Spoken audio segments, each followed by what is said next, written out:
오늘 같이 함께 은혜 받을 하나님 말씀을 보겠습니다. 사도행전 1장 8절을 보겠습니다. 사도행전 1장 8절.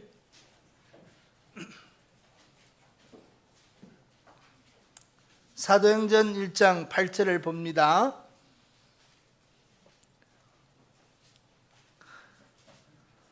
다 찾은 줄 알고 우리 함께 공독하겠습니다. 시작. 오직 성령님께서 너희에게 임하신 후에 너희가 권능을 받고 예루살렘과 온 유다 사마리아에서 그리고 땅의 맨 끝 지역까지 이르러 나에 대한 증인들이 되리라 하시더라. 아멘. 잠깐 기도하고 시작하겠습니다. 하나님 고맙고 감사합니다. 우리는 죄로 말미암아 죽을 수밖에 없고 영원히 지옥 형벌 받을 수밖에 없음에도 불구하고 하나님께서 예수 그리스도의 구속을 통하여 우리에게 영원한 생명을 허락하신 하나님의 크신 은혜 고맙고 감사합니다. 정말 우리가 살아가는 날까지 이 구원의를 늘 찬양하며 감사하며 살게 하시고 어떤 환경 가운데서도 범사에 감사하며 살아갈 수 있는 우리 귀한 성도님들로 축복하여 주옵소서. 특별히 아버지의 마지막 때 하나님께서 아버지 하나님 우리를 세워주시고 불러주셨사오니 하나님 정말 이 어두운 세력에 아버지 세속에 물들지 않게 하시고 부활에 참된 소망 붙들고 믿음 안에서 깨끗하게 살아갈 수 있는 우리의 삶들로 축복하여 주옵소서. 오늘 아버지 하나님 이 성교에 관해서 계속해서 우리가 말씀의 은혜를 나누고 있습니다. 하나님께서 함께 하시고 우리의 심령에 성교의 불을 붙여주시고 더욱더 예수 그리스도 안에서 한 영혼을 천하보다 더 귀하게 생각을 하며 하나님 아버지의 마음을 갖고 정말 신앙생활할 수 있는 하나님의 자녀들로 축복하여 주옵소서. 하나님 부족한 이 종을 이 단에 세워싸우니 성령님 함께 하시고 정말 우리 모든 혼들에게 필요한 말씀을 낱낱이 전가하는 데 부족함이 없도록 성령님 강하게 사용하시고 들어 역사하여 주옵소서. 이 시간을 온전히 하나님께 드리오며 우리 주 예수 그리스도 이름 받들어 기도하였습니다. 네, 할렐루야. 우리 한번 중국식으로 한번 인사해 봅시다. 예수 아이니 이렇게 한번 따라해 봅시다. 예수 아이니. 예수님은 당신을 사랑하십니다. 이런 뜻입니다. 여러분 정말 이 예수 그리스도의 사랑을 마음껏 여러분들 누리며 사시기를 바랍니다. 목사님 부탁하신 대로 오늘 계속해서 여러분들과 함께 선교에 대해서 말씀의 은혜를 나누겠습니다. 기원전 490년에 페르시아가 10배가 넘는 군사력을 가지고 그리스 아테네를 침범하게 됩니다. 이제 이 아테네는 나라의 운명을 걸고 페르시아와 함께 승부를 벌이게 됩니다. 당시의 상황을 보면 아테네 군대의 전멸은 물론이고 아테네라고 하는 도시 자체가 사라질 위험에 처해 있습니다. 그런데 총사령관의 기발한 전술로 오히려 페르시아는 대군은 괴물이 되고 아테네가 대승을 거두는 그런 역사가 있었습니다. 그래서 이 소식을 모르는 사람들에게 기쁜 소식을 빨리 전해야만 되는 과제가 생겨난 것입니다. 총사령관은 한 병사를 불러서 이 성전불을 두려움과 초조 속에서 결과를 기다리고 있는 시민에게 빨리 알리라고 명합니다. 그래서 그 명령을 받은 한 병사는 이제 아테네로 향해서 달려갑니다. 조금이라도 더 빨리 이 기쁜 소식을 전하겠다고 생각을 하고 그는 쉬지 않고 달려갑니다. 성 안에서 전령이 오자 사람들이 모여들었고 이 병사는 있는 힘을 다해서 시민들 앞에서 우리 군대가 전쟁에서 승리하였다고 외치고 숨을 거둡니다. 그 이유는 바로 먼 거리를 너무나 쉬지 않고 달려왔기 때문에 결국 이 병사는 희생하게 된 것입니다. 그때 이 승리의 감격과 이 병사의 숭고한 정신을 위해서 전투가 벌어졌던 이 마라톤이라는 지역을 그리고 이 병사가 달려왔던 거리 42.195km를 마라톤 경기로 정해서 오늘까지 이어가고 있습니다. 여러분 기독교 복음은 한 개인적인 복음이면서도 한 가정이나 한 민족이나 한 나라에 국한되지 않고 전 세계적입니다. 그래서 구원의 복음은 한 개인을 향하여 주신 약속이기도 구원의 약속이기도 하지만은 더 나아가서 온 인류를 향해서 주신 하나님의 구원의 약속입니다.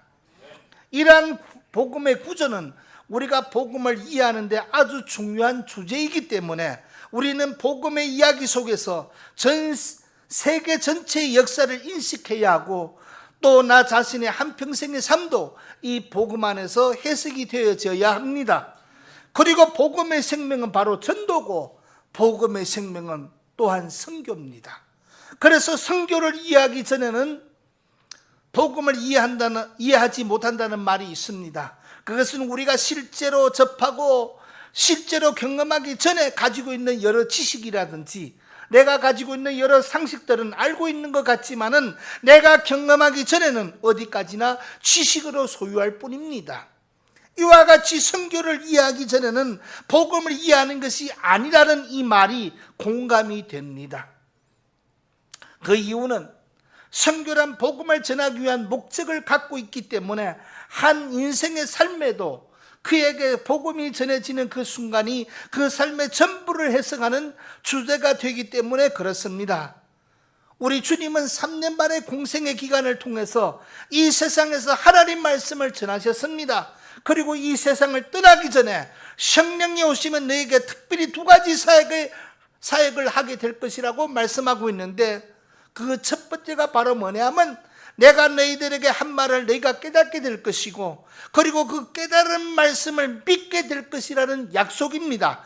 그리고 다른 하나는 바로 뭐냐면 너희가 깨닫고 믿게 된 그 하나님의 말씀을 땅끝까지 나가서 복음의 증인이 될 것이라고 말씀하고 있는데, 이것이 성령이 오셔서 교회를 세우신 가장 중요한 목적이라고 그렇게 말할 수가 있습니다. 그래서 우리는 내가 진실로 구원받은 하나님의 자녀라면 반드시 우리는 역사를 볼 때 먼저 선교적 역사관을 가져야 한다는 것입니다.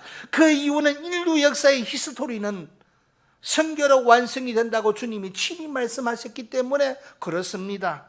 마태복음 24장 14절에 그리고 왕국의 이 복음이 모든 민족들에게 전언되기 위해 온 세상에 선포되리니 그때야 끝이 오리라고 말씀했습니다. 즉 주님께서 그 역사의 마지막을 장식하는 가장 중요한 목적과 이유는 복음이 온 세상에 전파되는 것이라고 말씀하셨기 때문에 그렇습니다. 때문에 우리가 한 인생의 삶의 끝이 되기 전에, 그리고 인류의 역사에도 그 마지막이 되기 전에 반드시 감당해야 할 사명이 바로 무엇이냐면 땅끝까지 복음을 전하는 것입니다. 이 이유 때문에 성도는 역사를 볼 때 무엇보다도 선교적 역사관을 가지고 있어야 합니다. 그렇지 않으면 우리는 선교를 낭비라고 생각하고 판단하게 되는 것입니다. 두 번째는 우리가 전 세계의 역사를 볼 때도 선교적 역사관을 가지고 있어야 하지만은 내 한 사람 개인의 한평생의 삶도 선교적 역사관으로 생각하면서 그렇게 해석되어져야 합니다. 사도 바울은 자신의 일생을 정리하면서 자신의 일생을 선교적 삶을 살았다고 고백합니다. 그리고 주님께서 그 선교의 삶에 대하여 분명히 상을 줄 것이고, 그것은 자신에게만 한정된 것이 아니라 이 세상에 예수 믿고 주를 위해 살아가는 모든 사람에게 자신과 같이 멸류관을 주실 것이고, 그것을 위해 주님이 교회를 세우셨다는 것을 말씀하고 있습니다. 그러므로 사도 바울은 이렇게 말합니다. 디모데후서 4장 2절에 말씀을 선포하라. 때를 맞든지 맞지 않든지 긴급히 하라고 말씀하고 있습니다. 이 말씀은 바로 무엇입니까? 성도의 삶에 주님이 평가하는 가장 중요한 삶의 주제와 가치가 된다는 것입니다.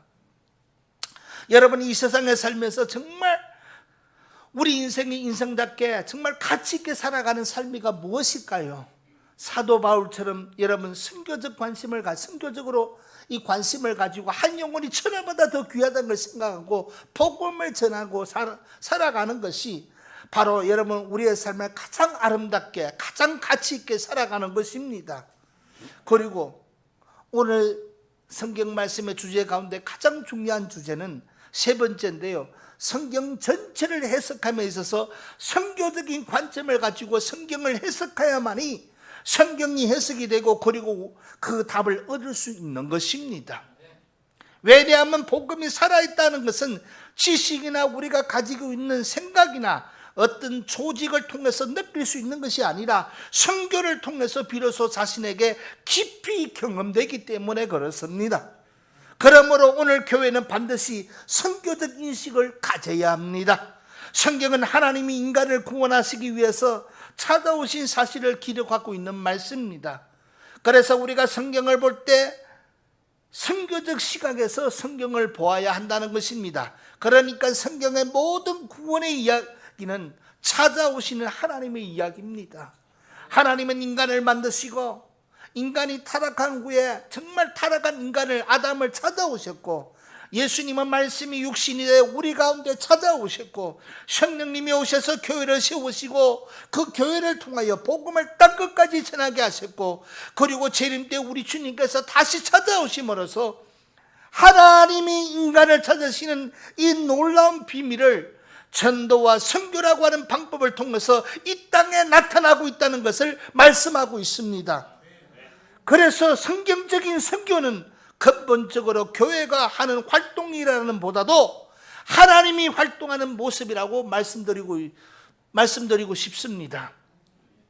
무슨 뜻인가 하면, 교회는 선교하는 것 같지만은 실제로 선교의 주인은 하나님이시고, 하나님이 최초의 선교사시고, 예수님이 이 땅에 오신 선교사이고, 그리고 성령님이 이 땅에 오셔서 하나님의 일들을 보여주시고 가르쳐 복음을 땅끝까지 전하게 하시는 진정한 선교사이기 때문에 하나님이 이 땅에서 선교의 주제가 되시고 주인이 된다는 그런 말씀이 됩니다.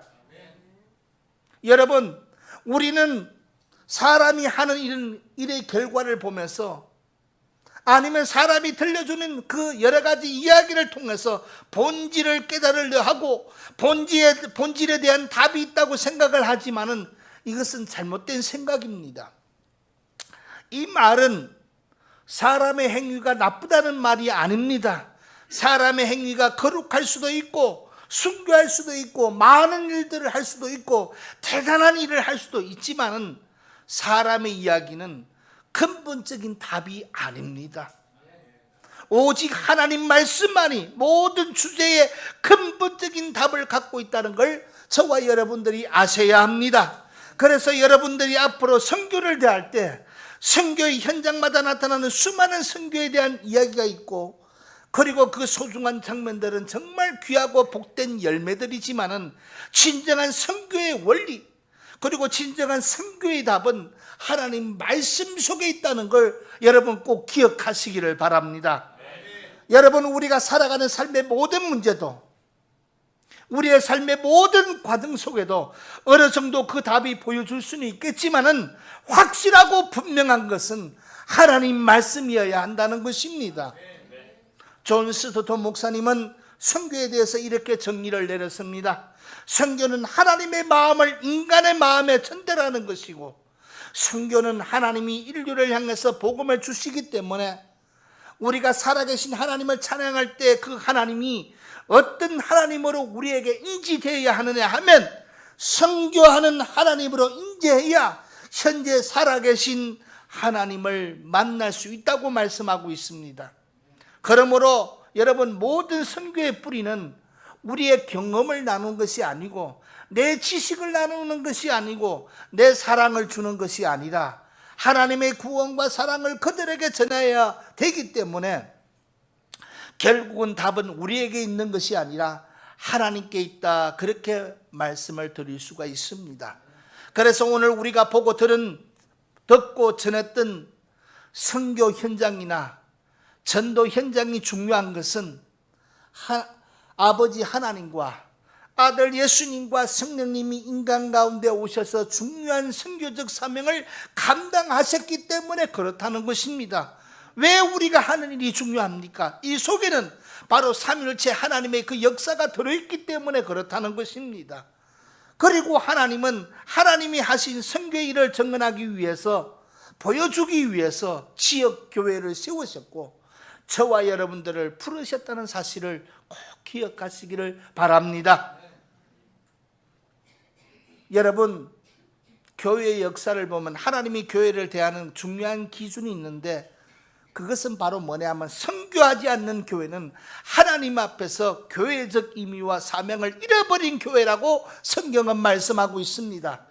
역사를 통해서 우리는 알 수 있는데, 한때 교회가 정치를, 한때 교회가 경제를, 그리고 교회가 이 세상의 질서를 주도했을 때가 있었습니다. 역사를 주도했던 그 엄청난 교회들이 시간이 지남에 따라서 유적이 되는 현상을 우리는 역사를 통해서 보게 됩니다. 어떻게 역사의 물줄기를 좌우했던 그런 교회들이 역사 속에서 묻혀지고 사라지고 있는가 하면, 그 답이 바로 어디에 있습니까? 선교에 있다는 것입니다. 선교에 관심을 가지고 정말 열심히 해왔더라면 그 결과는 이 역사처럼 그렇게 되지 않을 것입니다. 여러분, 요즘 많이 들으시는 말 가운데서 빈둥지 현상이라는 이런 말을 들어보셨을 것입니다.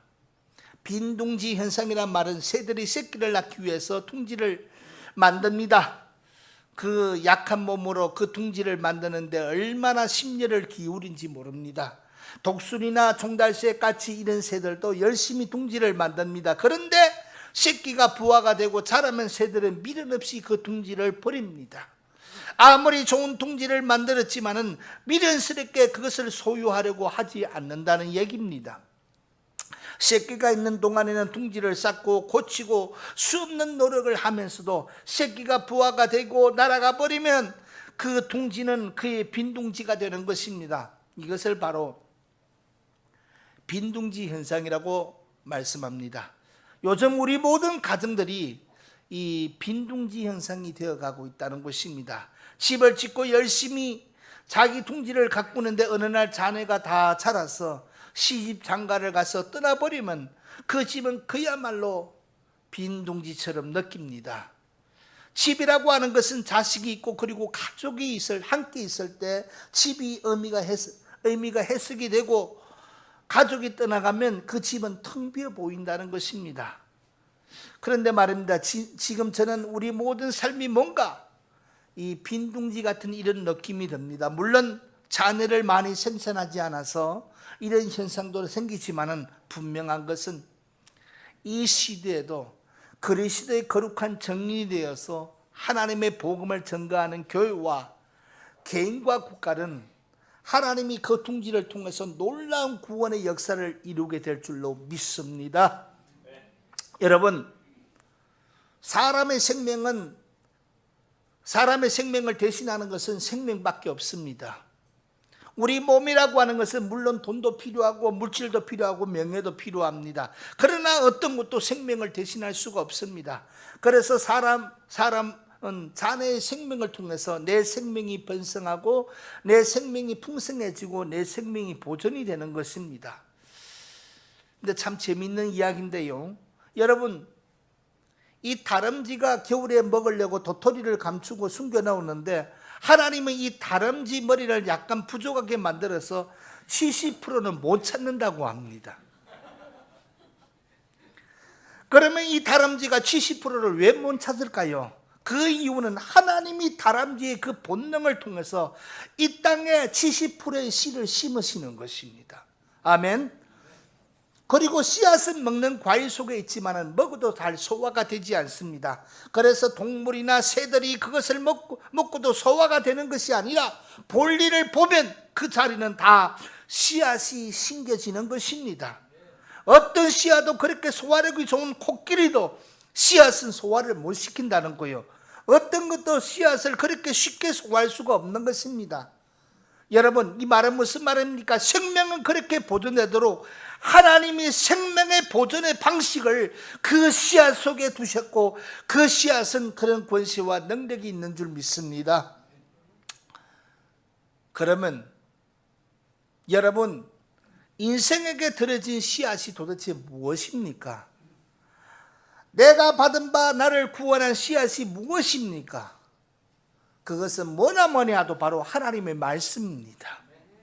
그러므로 우리가 하나님이 주신 이 씨앗을 세상 속에 심는 방식이 바로 뭡니까?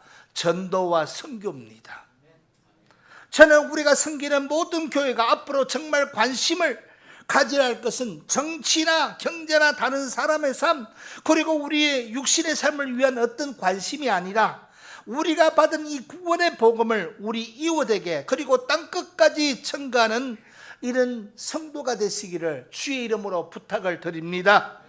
바울은 여러분 세상적으로 갖추어진 것 참 많습니다. 그리고 가진 것도 너무너무 많습니다. 그런데 그의 삶을 바꾼 것이 도대체 무엇입니까? 바울은 이렇게 고백합니다. 내가 복음을 전하지 않으면 내게 화가 있다고 말합니다. 어떤 전쟁이나 여러분 어떤 재난이나 어떤 가난이 그리고 어떤 시련이 화 같지만은 실제로 여러분 예수를 믿는 하나님의 자녀들에게 있어서 복음을 전하지 않는 것이 하나님 앞에서 가장 무서운 화고 징벌이고 심판일 거라고 저는 그렇게 생각합니다.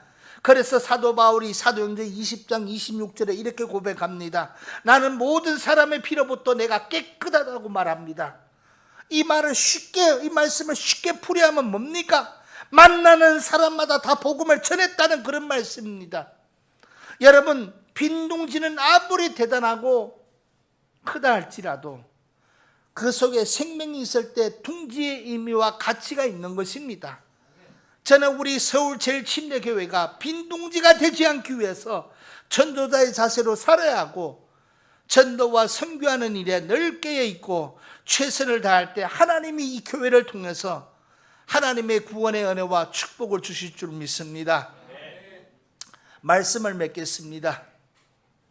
저는 여러분 금방 말씀드린 것처럼 우리는 먼저 전 세계의 역사를 볼 때 선교적 역사관을 가지고 있어야 한다고 말씀을 드렸습니다. 그리고 이 선교적 역사관을 가질 뿐 아니라 한 사람의 이 개인의 삶도 여러분 선교적 역사관으로 생각하면서 그렇게 살아야 된다는 것입니다. 그리고 가장 중요한 것은 바로 무엇입니까? 세 번째, 성경 전체를 해석함에 있어서 선교적인 관심을 가지고 성경을 해석해야만이 성경이 해석이 되고 그리고 선교에 대한 진정한 답을 얻을 수 있다고 저는 그렇게 생각합니다. 여러분들도 그렇게 믿고 이 선교에 관심을 가지시기를 바랍니다. 그리고 마지막으로 여러분들에게 부탁드리고 싶은 것은 서두에 말씀드린 것처럼 전쟁의 기쁜 소식을 빨리 전하기 위해서 자신의 생명을 바쳤던 아테네 병사처럼 우리는 이 기쁜 소식을 지금도 다른 사람에게 전해주고 있는지 오늘 말씀을 통해서 자신을 점검할 수 있는 그런 귀한 시간이 되시기를 바랍니다. 아멘. 기도하겠습니다. 하나님 아버지 고맙고 감사합니다. 오늘도 아버지 하나님 이 부족한 종을 통해서 선교에 관해서 말씀을 전하게 하신 것 고맙고 감사합니다.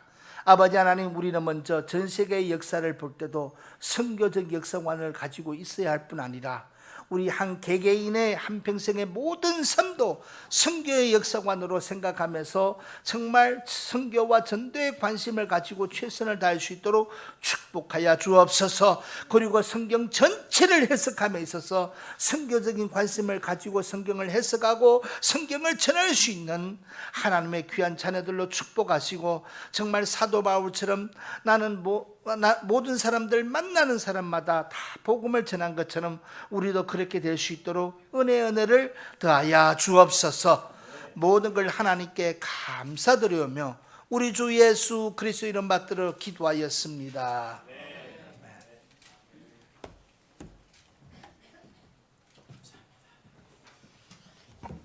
자, 잠깐 기도하고 오늘 모든 예배 순서를 마치겠습니다.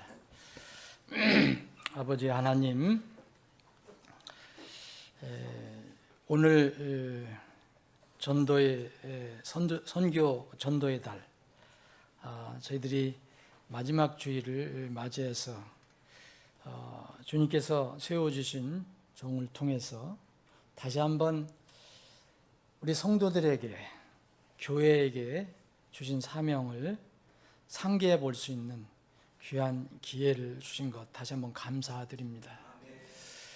우리가 늘 기도해 오고 있지만 우리가 우리에게 영적인 복과 물리적인 복을 우리 교회에게 그렇게 주십사 기도하지만 그 주님께서 주시는 은혜와 능력을 무엇을 위해 사용할 것인가? 이거에 대해서 다시 한번 우리에게 도전의 말씀을 주시며 감사합니다.